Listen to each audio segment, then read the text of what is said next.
자, 러일 전쟁이 터집니다. 러일 전쟁이 어떤 의미냐면 우리 한반도를 먹으려고 항상 찝적된 나라가 청나라, 일본이었었죠. 이 둘의 전쟁이 청일전쟁이었었고 청나라가 졌죠. 그리고 마지막 일본의 라이벌이 러시아입니다. 그래서 러시아랑 일본이 우리 한반도를 누가 먹는지를 두고서 마지막 전쟁이 벌어지는데 이 전쟁을 러일 전쟁이라고 합니다. 근데 우리나라도 바보가 아닌지라 전쟁이 터질 것 같잖아요. 그래서 중립을 선포를 합니다. 하지만 이 두 나라는 아무 신경도 안 쓰고 우리나라에서 전쟁이 벌어지는데 이것이 러일 전쟁이고 일본은 항상 기습 공격을 합니다. 그래서 기습 공격으로 러일 전쟁이 발발을 했습니다. 이 과정 속에 우리나라가 서서히 망해갑니다. 우리나라가 망하는 과정이 이 러일 전쟁부터 해서 1910년 나라가 망하거든요. 그래서 이 1904년에서 10년 사이에 우리나라 망해 가는데 그 시작을 알리는 전쟁이 러일 전쟁입니다. 그래서 여기서 공부는 조약, 각 단계별로 조약을 체결하거든요. 그리고 나라가 망하거든요. 이 조약의 순서를 알아야 되고 특별한 조약의 핵심 내용들은 꼭 알아둬야 됩니다. 강조해 줄 테니까 잘 들어보세요. 자, 러일 전쟁 중에 일본의 침략, 먼저 우리가 알아야 될 것이 한일 의정서라는 조약입니다. 지금 전쟁 중이야. 러일 전쟁 중. 그래서 전쟁에 필요한 지역을 군사기지로 마음대로 사용하겠다라는 것이 일본이 강요했던 한일 의정서입니다. 그래서 전쟁 원활히 하기 위해서는 어디가 필요할까요?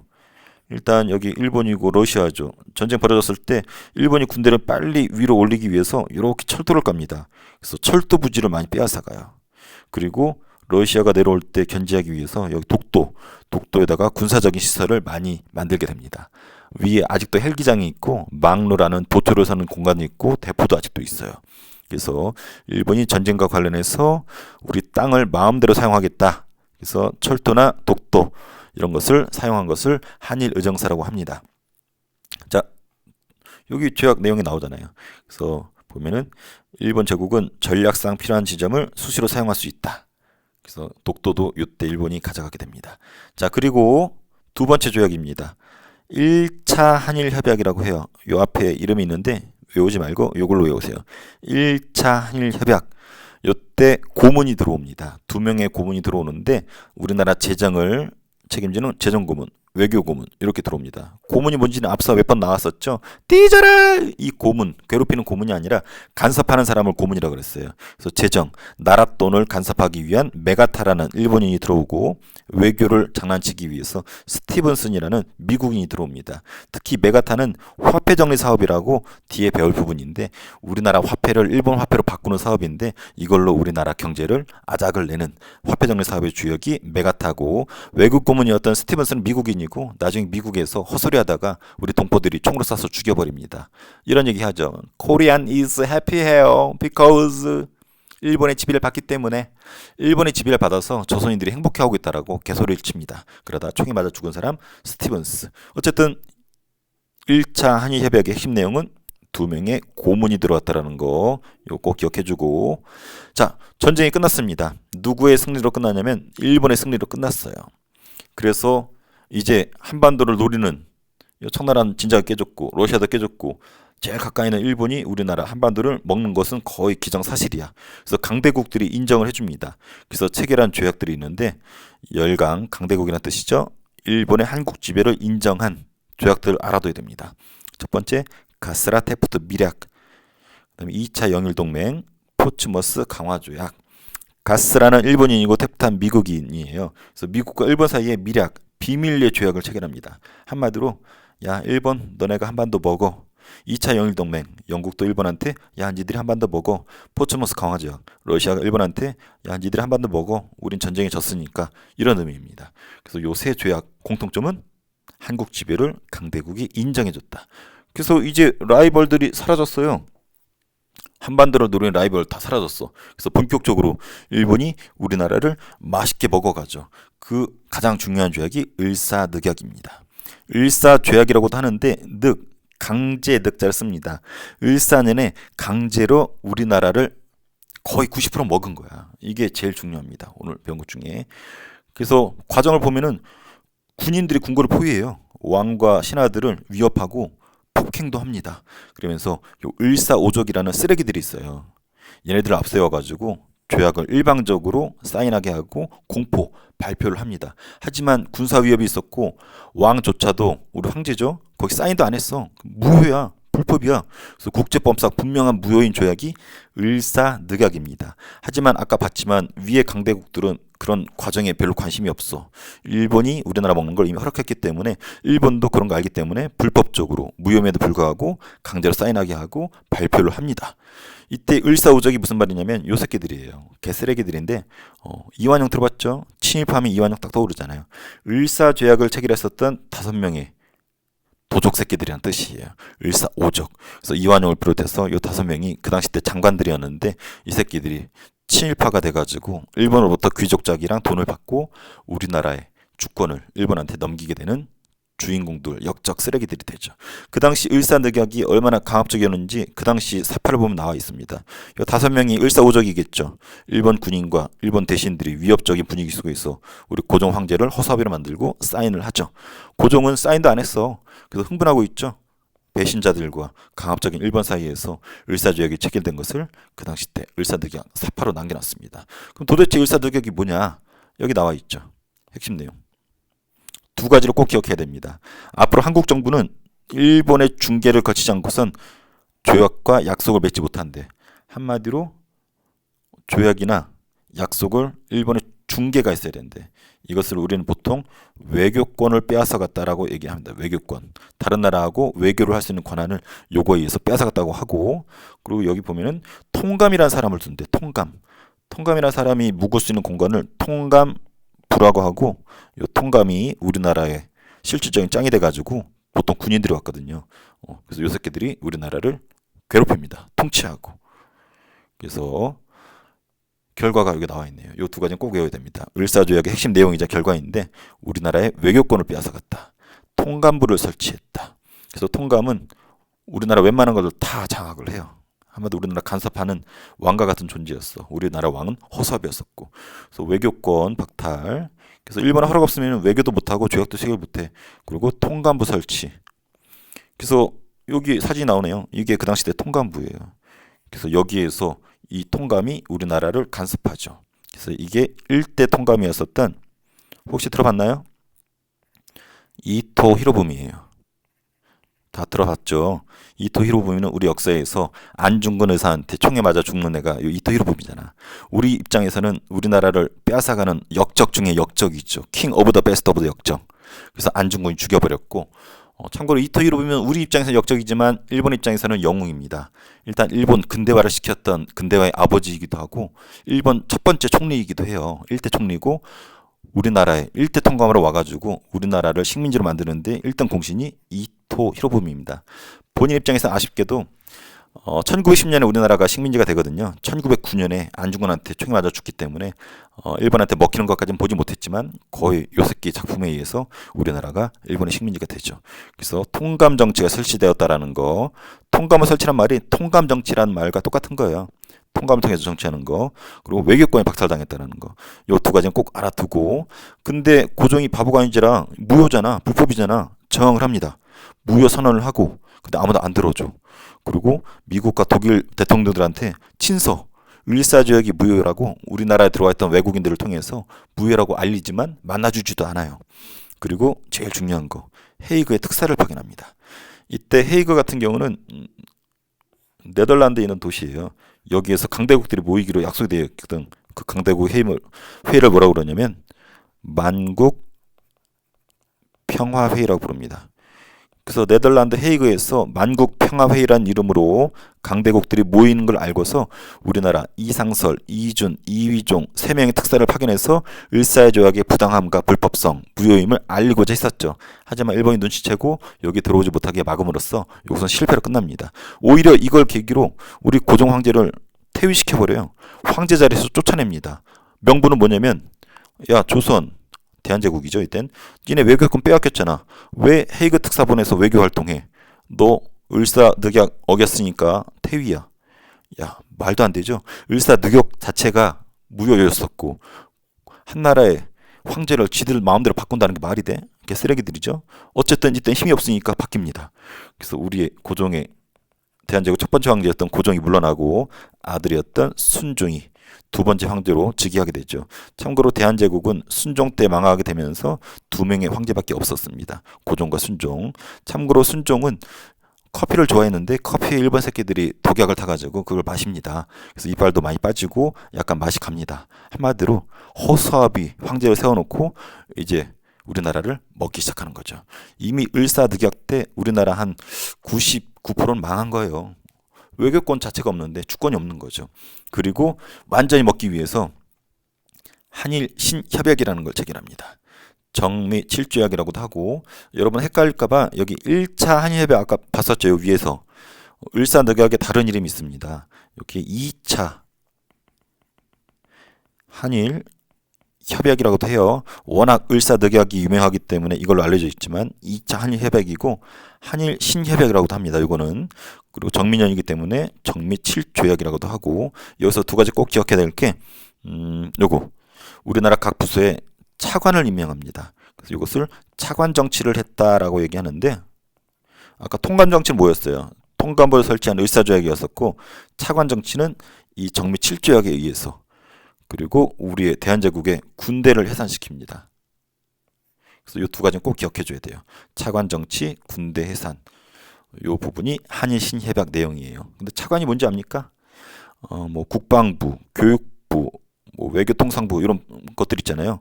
그러니까 왕 아래 이런 부서들이 있는데, 여기 짱들 넘버 원들이 누구냐면 이제 각 부의 장관들이에요. 장관. 그래서 장관들이 이렇게 있는데, 얘네들은 실질적으로 일은 안 하고 거의 상징적인 존재고, 실질적으로는 거의 아래 2인자들. 요 2인자들이 그 부서에서 일을 하거든. 이 애들 뭐라고 그러냐면 차관이라고 부르죠. 차관. 그래서 우리가 각 부서에 아직도 쓰잖아요. 각 부의 짱을 장관, 2인자를 차관. 그래서 실질적으로 차관이 이 부서들을 굴리거든. 근데 여기 한일 신협약 조약 보면 보세요. 통감이 추천하는 일본인을 일본인이야 그것도 차관으로 임명한다. 여기 나와 있죠.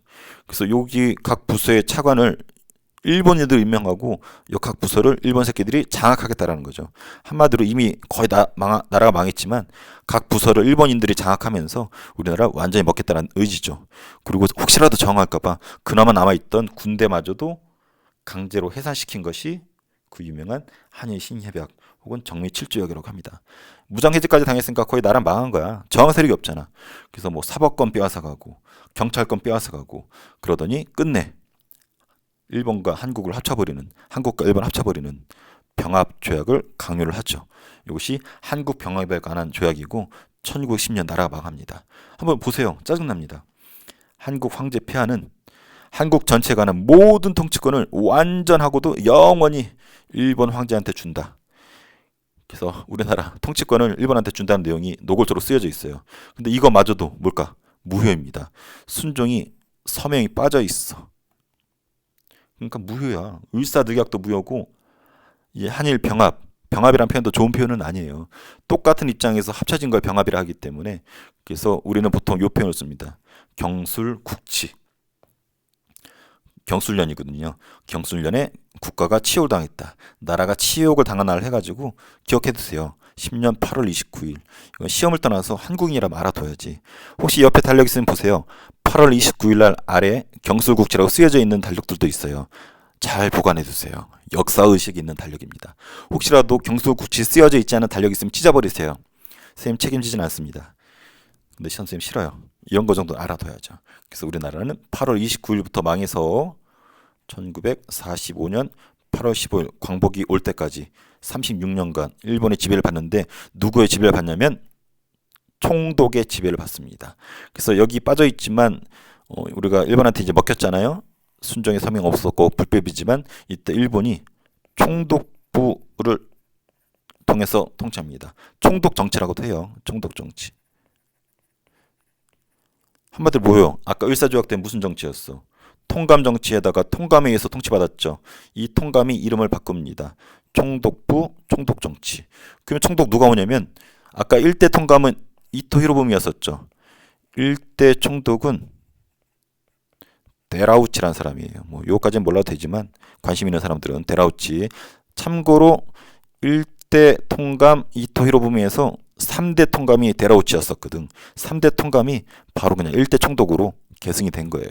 그래서 데라우치가 우리나라 초대 총독이고 군인이었고 수많은 총독들이 있었는데 모두 다 군인이었습니다. 강압적으로 우리나라를 통치하기 위한 거였죠. 그래서 이것이 조선 총독부 건물이고 이거 해방 이후까지 계속 유지가 돼요. 그러다가 YS 김영삼 대통령 때 이걸 폭파시킵니다. 일제의 잔재라고 해가지고. 그리고 데라우치가 부임하는 모습이고, 그래서 36년간의 일제 식민 지배를 받게 되는데 앞서 있었던 을사늑약도 굴하고 경술국치 해당하는 이 조약도 무효라는 거. 그러니까 일제 식민 지배 자체가 다 통으로 무효야. 근데 강대국들이 다 묵인을 해주죠. 자, 그리고 요 와중에 우리나라가 망하는 요 와중에 독도가 일본 땅으로 편입이 됩니다. 그래서 요 부분 좀 지우고 시작할게요. 자, 독도가 어딘지는 알죠? 이렇게 있으면 울릉도 옆에 독도. 그래서 이 대한제국 때 우리가 독도를 어떻게 했냐면 황제가 이거 발표합니다. 칙령 제41호. 무슨 내용이냐면 야, 울릉도 네가 독도 책임져. 우리 땅이니까. 이런 발표입니다. 그래서 칙령 제41호는 독도가 우리 땅임을 밝히고 울릉도로 하여금 독도를 관할하도록 했었던 그러한 내용이에요. 여기 나와 있죠. 칙령 41호. 대한제국 때 발표했습니다. 울릉도를 울도라고 하고 울도가 석도를 관할해라. 석도는 독도. 한마디로 울도로 이름을 바꾼 울릉도에서 독도를 관할해라. 책임져라. 우리 땅이니까. 그래서 대한제국 칙령 제41호는 아주 중요해요. 근데 일본 새끼들이 우리가 칙령 41호를 통해서 그전부터 우리 거였지만 우리 거임을 명확히 했는데 일본이 러일 전쟁 중에 전쟁도 우리나라에서 하거든. 이 쓰레기들. 그 전쟁 중에 정신이 없잖아. 일본이 불법으로 진해 땅으로 편입시킵니다. 어디로? 시마네현으로. 이게 무슨 말이냐면 독도에서 일본에 가까운 요 지역이 있습니다. 여기가 이 동네가 시마네현이에요. 여러분 시네마 이렇게 헷갈리는데 시마네현입니다. 시마네현으로 편입을 시켜요. 이걸 발표했는데 이것을 시마네현 고시라고 불러요. 시마네현 고시. 그래서 이건 알아둬야 돼요. 그리고 일본은 독도를 뭐라 부릅니까? 다케시마라고 부르죠. 그래서 이 시마네현 동네에서는 매년 다케시마의 날 해가지고 지들 땅임을 으쌰으쌰하고서 개소리 해댑니다. 하지만 이미 여기에서 본 것처럼 칙령 41호에서 대한제국을 명확히 했었죠. 그러니까 소리 소문 없이 러일 전쟁 중에 임자문화 땅이라고 지들 가져가는데 개소리죠. 그래서 칙령 41호랑 시마네현 고시는 서로 상반된 내용이 되니까 꼭 비교해서 알아두세요. 이런 일도 있었어. 울도가 아까 울릉도였죠. 거기에 사토가 군수가 사토거든요. 심흥택이라는 애가 있었는데 황당한 일을 겪었습니다. 그래서 왕한테 보고를 했어. 전하, 제가 울릉도에서 일하고 있는데요. 울릉도 호박 먹고 있었는데 일본 새끼들이 왔습니다. 일본 관리가 와서 하는 말이 나는 일본인인데 독도가 이제 일본 영토가 되었으므로 시찰차 왔다. 이런 개소리를 해댑니다. 확인 좀 해주세요. 라고 했더니 알고 봤더니 시마네현 고시를 발표해서 독도를 진해 땅으로 편입을 시킨 거야. 우리나라한테 말도 없이. 그래놓고 와가지고 시찰하러 왔다라고 울도에 있는 우리 사또 심흥택한테 보고를 한 거죠. 황당하니까 심흥택이 왕한테 보고하는, 황제한테 보고하는 내용이 남아 있습니다. 아, 일본 새끼들 쓰레기들이요. 독도를 말도 없이 빼앗아 갔어요. 그래서 아주 중요합니다. 독도는 잘하는데 간도를 잘 모르더라고요. 여러분들이. 그래서 선생님이 간도에 대해서 좀 설교 좀 해줄게요. 간도. 여기가 좀 높네요. 여기다 좀 표현을 할게요. 자, 간도가 일단 어느 곳을 간도라고 그러냐면 이렇게 한반도 이 위쪽을 간도라고 부릅니다. 근데 문제는 간도가 여기 청나라 사람들도 와서 살고 있고 우리 조선 사람들도 여기 가서 막 살아서 막 섞여 살았어. 그러다 보니까 피치 못하게 충돌할 수도 있잖아. 그래서 청과 조선 사이에서 우리 조선 숙종 왕 때거든요. 야, 국경을 명확히 하자. 너네하고 맨날 싸우잖아. 맨날 보니까 막 뭐 짜장면이 맛있느니 떡볶이가 맛있느니 막 싸우는데 우리 교통정리하자 해가지고 경계를 정하는 비석을 세웠습니다. 이 비석을 뭐라 부르냐면 백두산에 꽂아놨거든요. 이것을 백두산 정계비라고 불렀어요. 정계비라 부른 이유는 경계를 정했다. 그래서 백두산에 위치한 청과 조선 사이에 경계를 정한 비가 백두산 정계비예요. 그래서 백두산의 위치가 이렇게 되거든. 이렇게.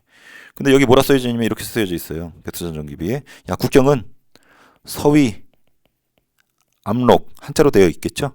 그리고 동위, 토문으로 하자. 이렇게 쓰여져 있어요. 해석하면 이렇게 돼요.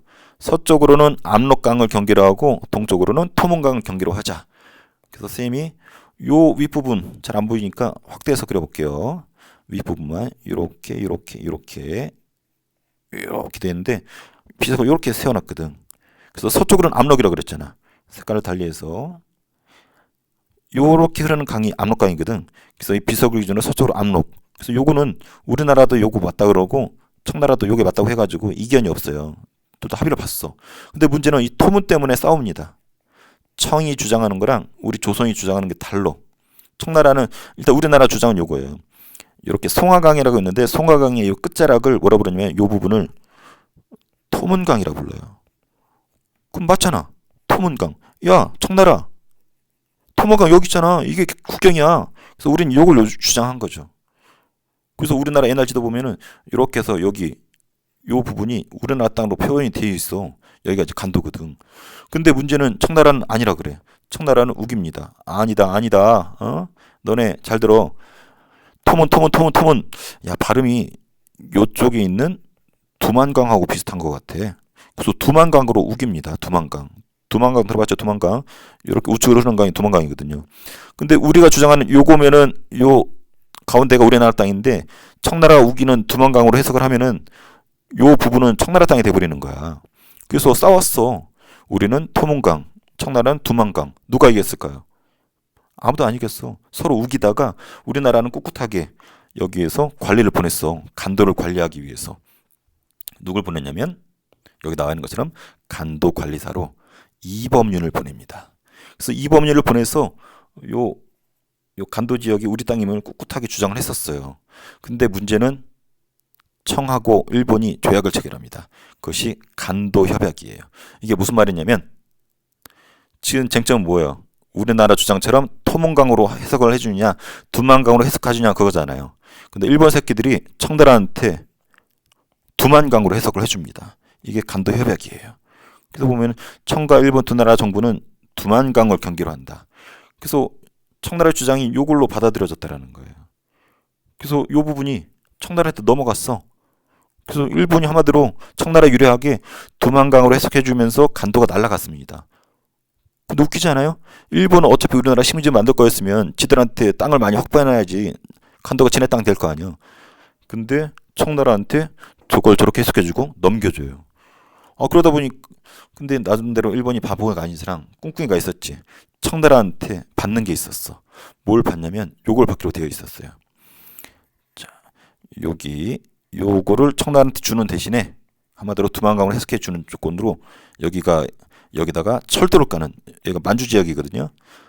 철도를 까는 권리랑 그 다음에 여기 광산을 채굴하는 권한을 줍니다. 이런 걸 이권이라고 그랬었죠. 그래서 일본이 철도랑 광산을 일본이 가져가는 조건으로 이 간도를 두만강으로 해석해주고 일본이 청나라한테 넘겼다는 조약이 간도 협약입니다. 그래서 확대해 보면은 백두산 전기에 비해 서쪽은 압록강, 동쪽은 토문강으로 명확히 되어 있는데 우리의 주장이었던 토문강 무시해버리고 청나라의 주장대로 두만강으로 해석해주면서 여기가 청나라한테 넘어가고 일본은 광산과 철도를 빼앗아간 이 조약이 간도 협약입니다. 근데 웃기는 건 왜 일본이 원래 아까 본 것처럼 청과 조선 사이의 문제잖아. 그럼 청과 대한제국 사이의 문제로 이제 바뀐 건데 왜 일본이 깝치냐면 눈치챘죠. 을사늑약 때 뭘 빼앗겼어? 외교권 빼앗겼잖아. 1905년에 빼앗기고 조약이 1909년이란 말이야. 그래서 간도 협약으로 일본이 청의 영토로 인정해준 요 쓰레기 같은 사건을 간도 협약이라고 합니다. 그 간도 옛날에 여기 우리나라 땅으로 지도가 돼 있었어요. 우리나라 거 주장할 수 있는 근거들이 있어. 그래서 독도랑 간도가 일본의 장난으로 우리나라가 먹혀가는 과정 속에서 일본한테 빼앗기거나 청나라 것으로 빼앗겼습니다. 너무나 안타깝습니다. 그래서 이 과정 좀 양이 많은데 지우고 정리하고 문제를 풀어볼게요. 자, 요거 정리한 걸로 설명할게요. 국권 피탈 과정, 나라의 주권이 빼앗기는 과정, 그 시작을 나누는 것이 러일 전쟁, 마지막이 경술국치. 그래서 요 6년간이 우리나라가 완전히 망해가는 본격적인 과정이었다. 그 시작을 알리는 것이 러일 전쟁. 전쟁 중에 일본이 우리나라 땅을 빼앗아가기 위해서 군사적으로 쓰기 위해서 체결한 조약 한일의정서. 철도 깔렸고 독도 빼앗아갔죠. 철도도 아까 얘기한 것처럼 전쟁을 원활히 하기 위해서 빨리 가기 위해서 이렇게 깔았고 경부선, 경의선 그리고 독도도 러시아를 견제하기 위해서 빼앗아갔다. 그리고 1차 한일협약 고문들 파견했었죠. 간섭하기 위해서 메가타, 스티븐스 보냈고, 그 다음에 일본이 러일 전쟁에서 승리를 거뒀죠. 그래서 이제 우리나라를 집적되는 나라는 없어. 일본의 독차지야. 그래서 확실히 하기 위해서 일본이 미국과 영국과 러시아랑 확답을 받죠. 한반도는 앞으로 일본이 먹어. 그것이 가스라테프트, 2차 영일, 포츠머스 강화조약. 이런 조약된 공통점은 강대국들이 일본의 한반도 지배를 묵인해줬다. 그래서 마음을 놓고 먹은 것이 을사늑약이다. 2차 한일협약이라고도 합니다. 이거랑 구별해서. 그래서 통감 정치를 한다고 그랬었죠. 통감부 설치하고 통감으로 이토 히로부미가 왔고, 외교권 빼앗아 갔죠. 일본의 중개를 거쳐서 외교하게 돼 있는데, 고종이 헤이그 특사 보내니까 그걸 계기로 퇴위시키고 순종한테 황제권을 넘겼습니다. 그리고 정미 7조약, 한일 신협약이라고도 하죠. 차관 정치라고 해가지고 각 부서를 일본인들로 임명하고 장악을 하고, 우리나라의 마지막 불호였던 군대마저도 해산시킨 것이 한일 신협약 정미 7조약. 그리고 나머지는 그냥 절차야. 사법권 빼앗고 경찰권 빼앗고 마지막에 도장 꾹 찍은 게 한일 협약, 한일 병합이죠. 경술국치라고도 하죠. 1910년 8월 29일이 공적으로 망한 날이었었습니다. 하지만 우리 황제가 서명을 안 했다라는 거. 그리고 아까 통감 정치가 이제 뭘로 개성이 된다? 총독 정치로 개성이 된다. 그래서 통감부가 아니라 총독부라 부르고, 통감 통치를 받는 게 아니라 총독의 통치를 받죠. 36년간. 그래서 3대 통감이었던 데라우치가 1대 총독이 되어서 우리나라를 지배합니다. 그리고 이 와중에 우리가 빼앗기는 게 독도였죠.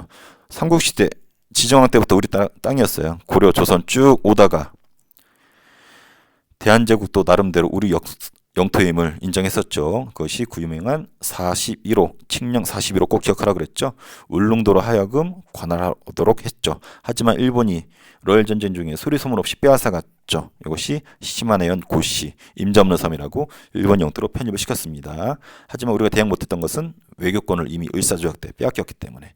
자, 간도 안타깝죠. 백두산 전기협의로 조선 숙종 때 이미 경계를 명확히 했어요. 백두산을 꽂았기 때문에 백두산 전기협의, 서위 압록 동이 토문, 해석하면 서쪽으로는 압록, 동쪽으로는 토문으로 경계를 하자. 그래서 원래는 요렇게가 맞다 그랬죠. 그래서 요 부분이 원래 우리 땅이었고, 우리가 우겼죠, 계속. 근데 청나라는 자꾸 요 두만강으로 해석하고 싶어 했었죠. 그래서 요걸로 해석하느냐, 청나라식으로 요걸 해석하느냐에 따라서 여기에 주인이 바뀌는 거죠. 그런데 우리는 꿋꿋하게 관리를 파견했었죠. 그것이 이범윤이었고 간도 관리사였습니다. 하지만 간도 협약으로, 을사늑약으로 외교권을 빼앗은 일본이 조약을 대신 체결하죠. 일본이 만주의 철도를 까는 권한과 탄광 채굴권을 대가로 간도를 청해 영토로 줘버렸죠. 다른 말로 이걸 줬다는 말은 뭘로 해석해줬다? 이 토문강이 아니라 여기는 두만강으로 해석했다는 뜻이죠. 여기까지가 우리나라가 망하는 과정이었었고, 요거를 흐름으로 같이 공부해야 됩니다. 참고로 요 표를 원하는 사람들이 톡을 자꾸 주더라고요. 그래서 오픈톡 주면은 선생님이 다른 것도 주지만 요 표 파일 줄게요. 표로 정리를 해야 됩니다. 그래서 시간상 선생님 모든 거 다 정리할 수는 없고,